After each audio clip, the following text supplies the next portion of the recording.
Hello. In this tutorial, I'm going to show you how you can delegate your calendar to someone else. It might be because you're going on vacation because you won't be around. It might just be that you want your assistant or your colleague to have access to your calendar. I'm going to show you how you can do that in Outlook. Although I'm using the web-based Outlook here for my example, the process is quite similar if you are using the desktop Outlook. So what you need to do is in your Outlook, just click on calendar, which is on the left-hand side of your screen. Here is the calendar. Now, I have a meeting that I scheduled for 30th of the month.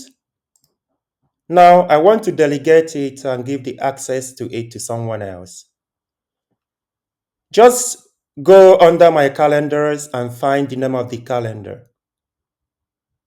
There are these three dots here.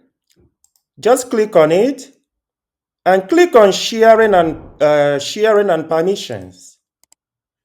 Here, you can search for email address of the person to which you want to grant the access.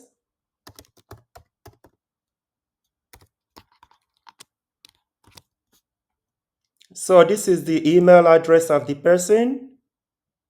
Now you can decide the level of access you want to grant to this person. For this, you can click on this drop-down box.